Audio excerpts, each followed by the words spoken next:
성탄절도 아닌데 예수님의 탄생 기사를 보게 되었습니다. 그래서 건너뛸까도 생각을 했는데요. 우리가 조금 더 다른 측면에서 이 말씀들을 나누며 함께 은혜가 되겠다 생각이 들어 우리 이 말씀을 계속 보게 되어집니다. 마태복음 우리 강의 오늘로 우리 5번째 시간입니다. 마태복음에 이 기록되어진 연대를 추정하면요, 약 AD 55년경으로 추정을 합니다. 예수님께서 태어나시고 33년 동안 이 땅에 계시다가 하늘로 올라가셨습니다. 그 이후에 제자들은 성령의 충만함을 받고 온 땅에 나가 복음을 전하는 그런 제자의 삶을 살았습니다. 그런데 그 예수님에 관한 그 기록들을 20년이나 지난 시간 후에 그들이 이 필요가 생겨서, 하나님의 복음을 기록할 필요가 생겨서 그제서야 붓을 들어서 이 복음서를 기록하게 되어집니다.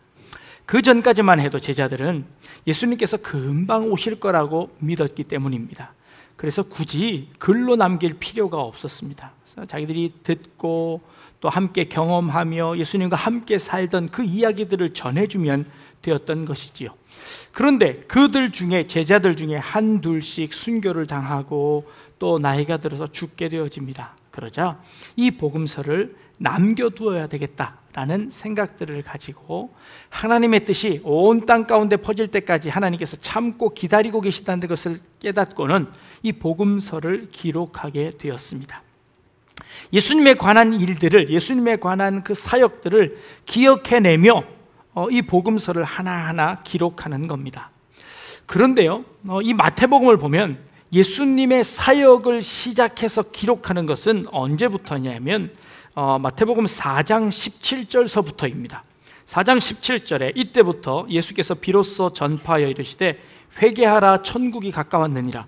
예수님의 처음 사역을 제자들이 기억하는 대로 기록한다면 이 마태복음 4장 17절이 처음이죠. 그런데 이 이전에 1장서부터 4장 17절, 16절까지 그 내용은 무엇이냐 하면, 세월이 지난 후에 예수님에 관해서 생각해 보니까 그 예수님은 구약에 예언되어진, 그리고 하나님의 그 예언 사역 가운데 이루어진 그런 예수님이었구나라는 것을 나중에 깨닫게 되어집니다. 그래서 이 예수님의 배경을 설명할 필요가 있어서, 예수님이 어떤 분이신지, 예수님께서 어디서 오셨고 누구로부터 오셨고 언제부터 예언되었고 그분이 바로 우리가 믿는 이 예수님입니다 라는 예수님의 배경을 설명하기 위한 것이 1장서부터 4장까지였습니다. 그래서 처음에는 족보를 설명합니다. 예수님은요, 유대인들의 다윗의 족보로 오셨습니다. 다윗의 자손 가운데 오셨습니다. 구약에 예언되어진 그 예언의 그분이 바로 예수님입니다 라고 역사적인 족보를 들어서 배경을 설명했다면, 그 다음에는 이 요셉이 어떤 사람인가에 대한 설명을 했습니다. 이 예수님의 아버지는, 그 예수님을 낳게 되어지는 아버지와 어머니는 어떤 믿음을 가지고 있어서 그 배경이 되었습니다 라는 것을 설명했습니다. 그렇다면 오늘 2장으로 넘어오면서는 동방에 있던 어떤 박사들이 이 예수님의 탄생을 즈음해서 그 박사들이 예수님의 탄생을 축하하기 위해서 그 먼 곳으로부터 와서 예수님을 경배했던 그분이 바로 예수님입니다 하고 예수님의 또 다른 배경을 이제 오늘 설명하려고 하는 것입니다. 자, 이제 동방으로부터 온 박사들을 우리가 좀 초점을 맞추어서 생각해 보려고 하는데요. 여러분들 동방박사 하면 뭐가 처음 생각나시나요? 네, 동방박사 3사람. 네, 동방박사가 몇 사람이었을까요? 추적해 보건대 성경에는 나타나 있지 않습니다. 그런데 우리는 늘 3사람으로 생각합니다. 왜지요? 그들이 가지고 온 선물이 3가지였습니다. 그래서 그 3가지를 한 사람이 하나씩 가지고 왔겠다 싶어서 동방박사가 3사람이었을 것이다 라고 우리가 생각을 했습니다. 그런데요, 이 동방이라는 곳은 어디냐 하면, 학자들에 의하면 여러 군데 여러 견해들이 있지만 그 중에 가장 많은 학자들이 동의하는 것은 페르시아일 것이다 라고 추정을 합니다. 페르시아, 바벨론은요, 이 예루살렘으로부터 약 한 2000km 정도 떨어져 있는 곳입니다. 그곳에서 이 예수님의 탄생을 맞이해서 오려면 얼마나 오랜 시간이 걸릴까요? 몇 달을 걸려야만 올 수 있는 그런 거리입니다. 그런 거리들을 박사들이 자기들 짐 지고 텐트를 짊어지고 먹을 것을 짊어지고 왔을까요? 아니요. 그렇게 올 수는 없는 거리였습니다. 아마도 많은 하인들과 많은 사람들을 함께 거느리고 오는 아주 대규모의 여행단이었을 것입니다. 그러니 그 가운데 박사들이 3명이었는지 4명이었는지, 아니 더 많았는지 더 적었는지 우리는 알 수 없습니다. 그러나 추정하건대 아마도 3사람보다는 훨씬 더 많았을 것이다 라고 그렇게 추정이 되어집니다. 도대체 이 박사들이라는 사람은 도대체 어떤 사람들일까요? 성경에 보니까 이 영어 성경에는 와이즈맨이라고 되어 있습니다. 지혜로운 사람들, 현자라고 성경은 표현하고 있습니다. 어떤 사람이 지혜로운 사람일까요? 이 원어 성경을 보니까 원어 성경은 마고이라는 단어를 쓰는데요. 이것은 어떤 사도행전에서는 이 단어를 점치는 사람으로 설명을 하고 있습니다. 이게 마술사로 표현한 것이죠. 이 동방에서 마술사들이 예수님을 경배하러 왔을까요? 아니요. 또 다른 그 용례를 보니까 이 마고이라는 사람은요, 이 천체를 관찰하는 그런 사람이었다라고 추정을 하는 겁니다. 점성술가들, 이 하늘에 돌아가는 이치들을 바라보면서 그 이치를 통하여서 길흉을 예언하는 그런 사람들이 점성술가였습니다. 근데 이 고대의 점성술가는 지금 우리가 생각하고 있는 그런 점성술가와는 아주 차원이 다른 사람들입니다. 그 사람들은요, 굉장히 통계적으로 그 하늘의 이 이적들을 바라보면서 그것이 어떻게 변화되었을 때 어떤 일이 일어나고 어떻게 날씨가 변하고 어떻게 세상이 바뀌어져 나가는지를 잘 기록해 두었다가 그 기록해 둔 모든 것들을 다 연구해서 하는 그 당시의 과학자라고 할 수 있는 사람들이 점성술가였다라고 우리 알려져 있습니다. 이 점성술가들은요, 우리가 다니엘서를 보면 알 수 있습니다. 다니엘에 보면 꿈을 해석을 합니다. 느부갓네살 왕이 꿈을 꾸고는 그 점성술가들을 불러냅니다. 그리고 내 꿈을 해석하라고 합니다. 너희가 이것을 해석하지 않으면 내가 당장 죽이겠다라고 이야기하죠. 그때 그 점성술가 안에 누구까지 포함되어지냐면 다니엘과 그의 친구들도 그 그룹 안에 포함되어져 있습니다. 그렇다면 이 당시에 바벨론의 점성술가라는 사람들은 단지 과학만 하는, 단지 이 미신을 섬기는 그런 사람들이 아니라 아주 고관 대작들로 그 나라의 정치와 경제와 모든 과학들을 다 총괄하는 그런 그룹들을 들어서 이런 점성술가라고 이야기하는 것입니다. 하늘에 그 돌아가는 첨성대를 세워서 그 별의 이치를 보고 농사를 잘 짓도록 만들어내는 그것처럼 그렇게 이루어졌다는 것이죠. 이 점성술가들, 그런 박사들이었다라고 이야기하는 겁니다. 그런데 도대체 이 박사들이라는 사람들이 어떻게 그 먼 땅까지, 그것도 그 바벨론이라는 페르시아라는 큰 바사와 메데와 바사라는 페르시아와 이 바벨론 시대에 그 큰 나라가 아주 조그만 시골과 같은 아무 힘도 없는 이 유대 나라의 어떤 왕이 태어난다고 해서 그곳까지 그들이 경배하러 왔겠는가라는 그런 의아한 생각이 드는 것입니다. 도대체 이 동방박사라는 이 사람들의 정체는 무엇일까라는 생각을 하는 것이죠. 페르시아와 바벨론은요, 수많은 전쟁을 통하여서 많은 나라들을 점령을 합니다. 그리고 그 점령한 나라에서 아주 유능하고 똑똑한 어린 자녀들을 그 자기의 나라로 포로로 잡아갑니다. 그 포로로 잡혀간 사람이 다니엘과 그 세 친구들이지요. 그들을 데려다가 그들의 교육을 시킵니다. 그리고 그들을 이 정치가로서 그들을 다스리는 그 신하들로서 고용을 합니다. 그 일에 이 다니엘이 발탁되어지지요. 이 다니엘은요, 그가 3명의 왕을 섬깁니다. 거의 연수로 치면 거의 한 70년에 가까울 정도로 총리를 합니다. 어떻게 한 사람이 그렇게 오랜 동안 총리로 있을 수 있을까요? 그것도 정권이 바뀌고 나라가 바뀌는 그 상황 속에서도 끝까지 총리로 남습니다. 그렇게 발탁되어져서 그 나라를 다스리는 일들을 이 다니엘이 하고 있습니다. 그들이 그것을 어떻게 할 수 있었을까요? 이 다니엘은 그의 신앙을 하나님 앞에서 온전히 지켜냄으로 말미암아 그 포로로 잡혀가 있는 그 가운데에서도 그가 그 신앙을 지켜냈다는 것이죠. 그리고 이 다니엘은 날마다 예루살렘을 향하여 열린 그 창문을 향하여서 예루살렘을 향하여서 기도했습니다. 그가 하나님의 말씀을 늘 연구하며 그 말씀대로 살려고 노력했습니다. 그 가운데 무엇이 있었을까요? 예루살렘은 회복될 것이고 예루살렘에 한 별이 나타나 그 별이 이 이스라엘을 구원할 것이라는 그 구원의 메시지들을 이 다니엘은 늘 염두에 두었던 것이지요. 그것은 다니엘뿐만 아니라 포로로 잡혀간 이 유대인들의 모든 사람들은 그 말씀들을 늘 지키고 살고 그 하나님의 그 메시아를 대망하는 그 사상들을 가지고 있었다는 것이죠. 그리고 그들은 그 메시아 사상을 그곳 땅에서, 이방 땅에서 비록 포로로 잡혀가 있지만 그 백성들 가운데 그 복음의 말씀들을 전했던 것이죠. 동방에 있던 박사들이 어떻게 그 예언의 말씀을 알 수 있었나요? 바로 이렇게 포로로 잡혀가 있던 그런 유대인들, 신실하고 경건하게 살려고 발버둥쳤던 그 사람들을 통하여서 그 오랜 시간 동안 그들 가운데 전해져 내려오는 메시아 대망 사상을 그 박사들이 소유하고 있었다는 것을 이 본문을 통해서 우리는 알 수 있는 것입니다. 하나님께서 우리 믿는 사람들을 세상에 보내십니다.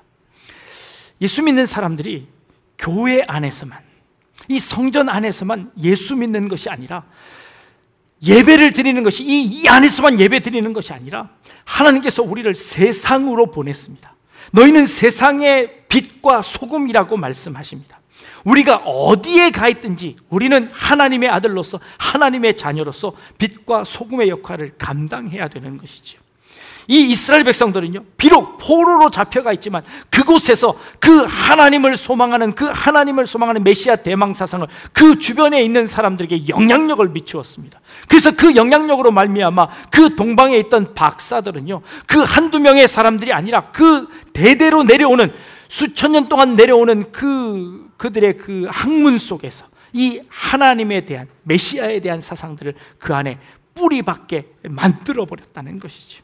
그 사회를 아예 하나님을 대망하는 그 사상으로 바꾸어 놓았다는 것이죠. 이 일이 하나님께서 우리 그리스찬들에게 주신 하나님의 명령이었다는 것이죠. 비록 나라는 없어지고 비록 포로로 잡혀갔지만 그러나 그것을 통해서 오히려 전 세계에 이 예수 믿는 사람, 전 세계 유대인들이 퍼져서 그곳에서 하나님을 전파하는 사람들로 이 세상을 바꾸어 놓는 그 일을 하나님이 하고 계셨다는 겁니다. 올해 들어서 우리가 임내송을 바꾸었습니다. 일어나 빛을 발하라 라는 찬양을 우리가 일어나서 하게 되어집니다. 그 소망을 담고 선택한 곡입니다. 우리 성도님들이 이제는 세상에 나가서 빛과 소금의 역할을 감당하자. 교회 안에서만 예배드리고 교회 안에서만 찬양하고 우리 믿는 사람들끼리 모였을 때만 서로 하는 그런 신앙이 아니라 세상에 나가서 어디를 가 있든지 간에 그 가 있는 그곳에서 빛과 소금의 역할을 감당하는 그런 사람들이 되자라는 그런 의미에서, 그런 소망을 담고 그 찬양을 선택하게 되었습니다. 이 동방에서 온 박사들은요, 그 이름도 없이 빛도 없이 자기 자리에서 있으며 신앙을 지키며 그 신앙을 전수해 준 그 사람들의 후손들이 그 메시아를 기대하며 그들이 이곳까지 오게 되어졌다는 것입니다. 그들이 쫓아온 별들을 한번 살펴보려고 합니다. 도대체 어떤 별을 쫓아왔을까요? 그 머나먼 길을 별을 따라왔다고 합니다. 그것이 이해가 되어지십니까? 천문학이 발달되어지면서요, 그 천문학을 조사를 해보았더니 예수님이 탄생하시기 약 12년 전에, 기원전 BC 약 12년경에 헨리 혜성이 한번 이 지구 근처를 휙 돌아갔다고 합니다. 헨리 혜성이 아주 밝게 그 빛을 발하면서 이 지구를 한번 쓱 돌아가는 것이죠. 네, 헨리 혜성은요, 우리나라에는 1985년도에 한번 돌아갔고요. 그리고 2061년도에 한번 더 올 예정입니다. 자, 그렇다면 이 헨리 혜성의 주기를 우리가 알고 있지요. 그래서 이 헨리 혜성의 주기를 거꾸로 한번 거슬러 올라가 보았더니 주전 약 한 12년경에 헨리 혜성이 한번 지나갔다는 겁니다.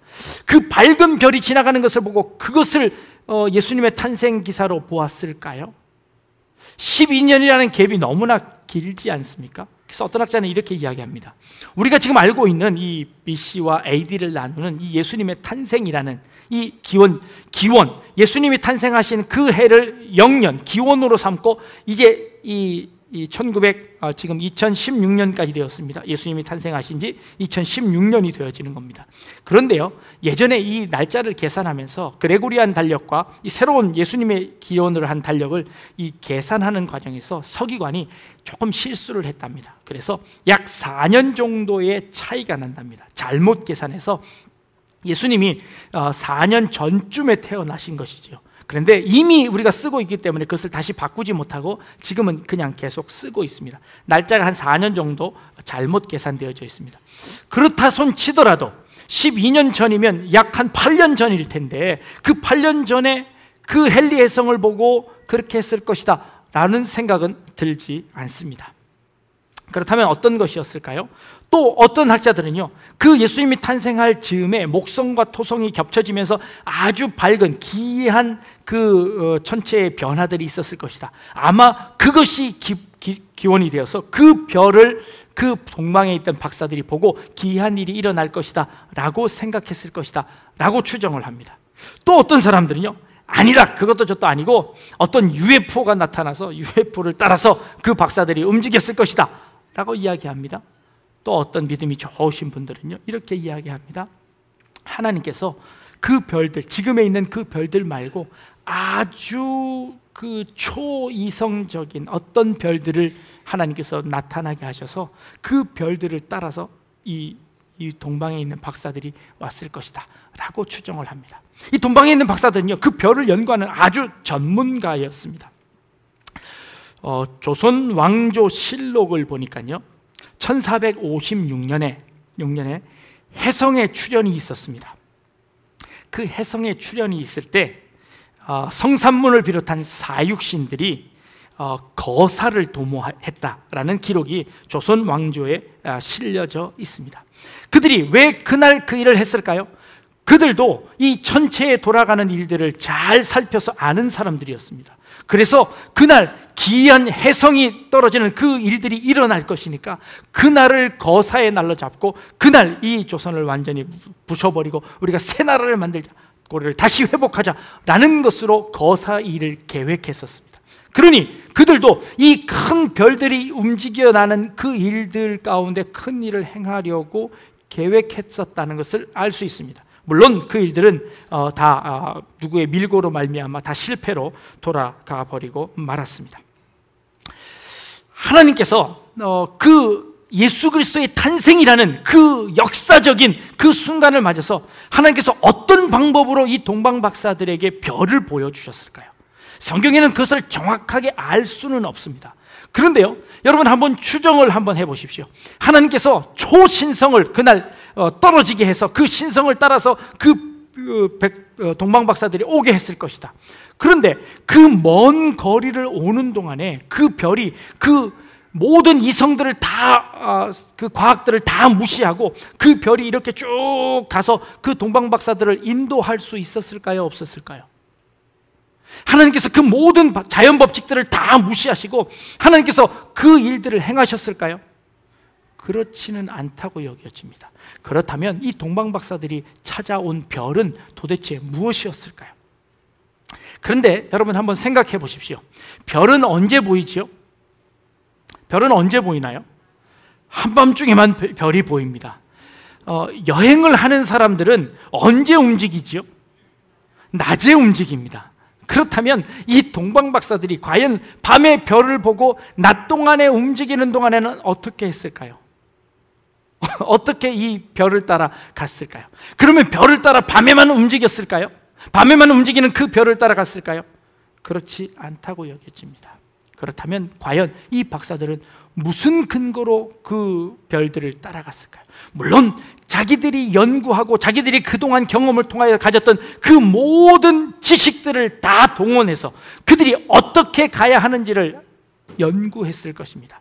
그들은 예전서부터 전해져 내려오던 그 전설들, 예전서부터 전해오던 그 하나님의 약속들, 하나님의 그 말씀들을 놓았습니다. 읽었습니다. 그리고 그것을 연구했습니다. 그런데 그 말씀들이 어떤 한 별을 통하여서 이 초자연적인 계시를 통해서 하나님께서 한번 보여주셨습니다. 그 보여주신 그 계시를 따라서 그들이 연구하고 연구해서 그 길을 찾아 나서는 것입니다. 이것은 우리가 살아가고 있는 이 신앙과도 같은 것입니다. 하나님께서 여러분들을 인도하실 때 어떤 방법으로 인도하실까요?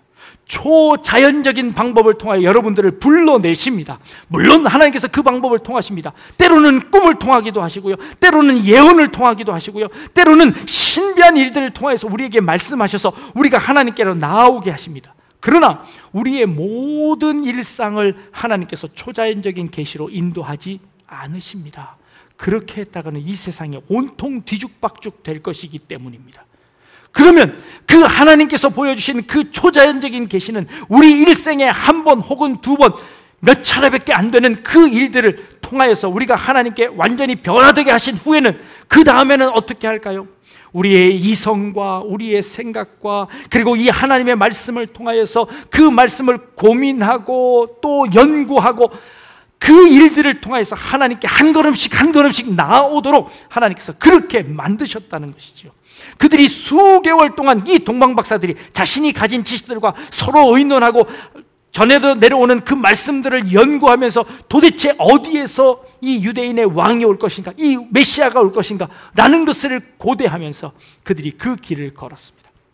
때로는 실수할 수도 있고요, 때로는 좌절할 수도 있었습니다. 그래서 그 동방박사들은요, 헤롯 왕에게 잘못 찾아가기도 합니다. 그 동방박사가 잘못 찾아가는 그 일을 통하여서 그 유대 땅이 온통 소동이 일어납니다. 도대체 왕이 어디서 난 거야? 하고 소동이 일어나고 그 헤롯 왕은요, 2살 이하의 모든 아이를 죽이는 역사까지 일어납니다. 이것이 세상입니다. 그 일들, 그 우여곡절들이 다 일어나지만 그러나 그들은 결국에 그 예수 그리스도의 탄생을 찾아냅니다. 그들은요, 예수님이 태어났을 때 바로 찾지 못했습니다. 예수님이 바로 태어났을 때 처음 경배한 사람들은 목자였습니다. 목자들은 구유에 놓인 예수님을 만납니다. 그런데 이 동방박사들은요, 구유가 아니라 11절에 가보면 그 집에 가서 경배하더라라고 되어 있습니다. 이미 구유를 떠나서 어떤 집에 머물고 있는 예수 그리스도를 만나는 것이지요. 그 말은 예수님의 탄생에 정확하게 맞추어서 온 것이 아니라 예수님이 탄생한 그 즈음에 오게 되었던 것이지요.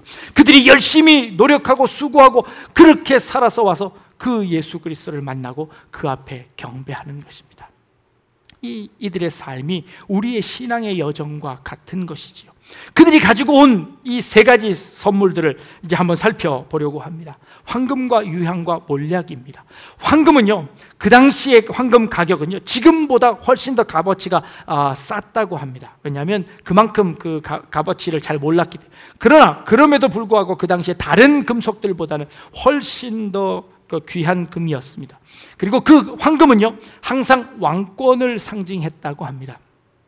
왕을 찾아갈 때는 늘 이 황금을 준비합니다. 솔로몬 왕을 찾아왔던 시바의 여왕이나 아니면 다른 사람들은요, 늘 이 왕을 뵐 때 황금을 선물로 가지고 옵니다. 이것은 왕권을 상징하기 때문이지요. 그래서 그 황금을 가지고 옵니다. 그 당시의 황금은 우리가 이야기하는 건 그 귀중품으로 쓰여지기도 했지만 어떤 물건들을 이렇게 감싸는 그런 것으로 많이 쓰여졌고, 기둥을 이 금으로 다 싸는 그런 일들, 혹은 또 그 금을 먹기까지 했던 그런 금으로 해서 그 금을 먹음으로 말미암아 속에 있는 것들을 이렇게 부정한 것들을 제한다라는 그런 의미에서 금을 먹기도 했답니다. 이제 황금은 이 왕권을 상징하는 것이었습니다. 그리고 유향은요, 향수에 해당되어지는데 이것은 아주 고관 대작들만 사용하는 그런 유향이었습니다.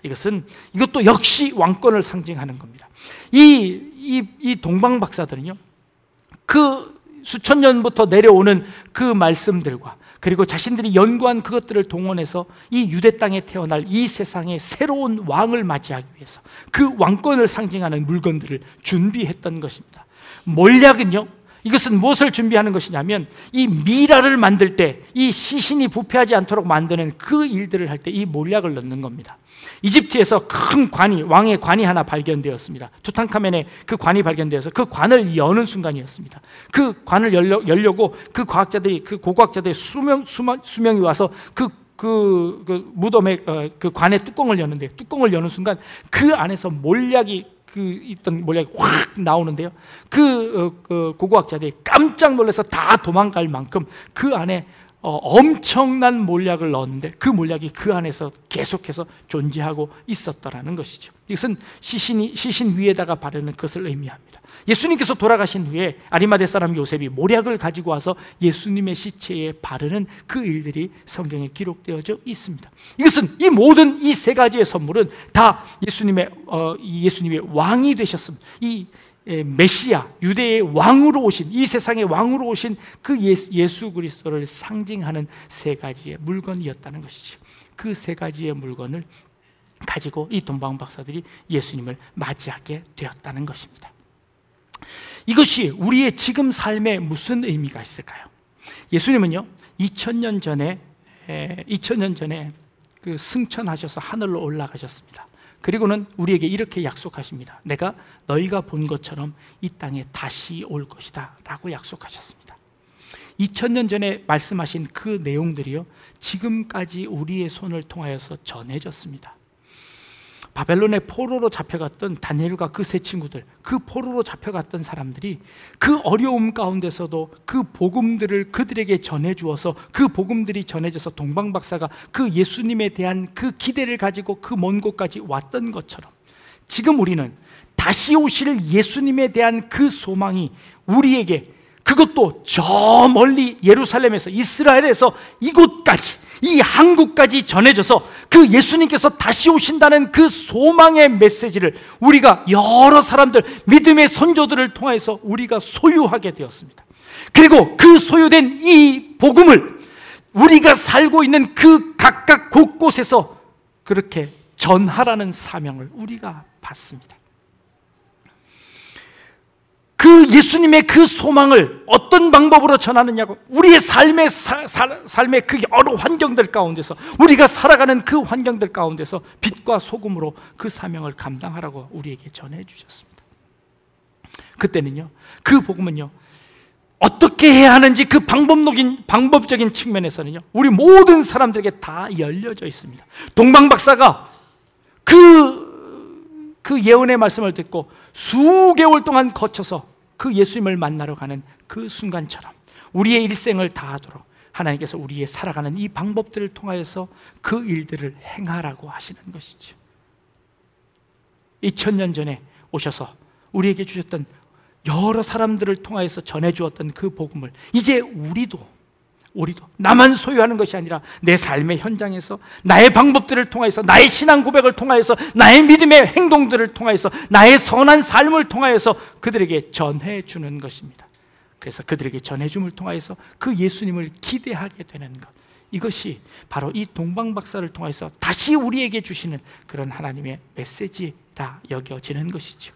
뿐만 아니라 이 동방박사들이 주님 앞에 준비했던 세 가지 예물들이 있습니다. 그것은 바로 우리가 이 세대를 살아가면서 마지막 때까지 주님께 드려질 우리의 예물인 것이죠.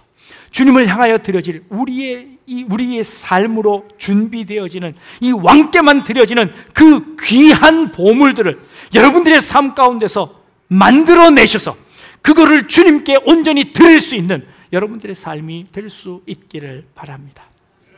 그 동방박사를 통하여서 예수 그리스도의 탄생을 증명해내고, 예수 그리스도의 그 탄생 앞에 그 동방박사들이 그 삶을 수천 년 동안 이루어지는 그 역사를 통하여서 준비되어진 그 예수 그리스도를 환영하는 그 모습들처럼, 이제 다시 오시게 될 그 예수님을 2000년 동안 준비되어진 그 신앙으로, 2000년 동안 축적되어진 그 신앙으로, 그리고 또 우리의 삶을 거기다가 얹어 우리가 준비한 그 선물을 그 역사의 무게 위에 다시 올려서 그것을 다시 오실 그 예수 그리스도에게 드리는 그날까지, 그 순간을 기대하며 오늘 하루를 믿음으로 승리하며 주님께 드릴 예물을 준비할 수 있는 우리 성도님들 다 되시기를 주님의 이름으로 축복합니다. 기도하겠습니다. 2000년 전에 다시 오시겠다고 약속하셨던 주님의 약속을 믿습니다. 동방에서 온 박사들이 메시아가 오실 거라는 그 약속을 믿고 그 먼 거리를 주님 앞에 달려와 경배했던 것처럼 다시 오실 그 예수님을 믿음으로 사모하고 기다리며 준비할 수 있는 우리의 신앙이 되어질 수 있도록 주님 인도하여 주옵소서. 감사드리며 예수님의 이름으로 기도드립니다. 아멘.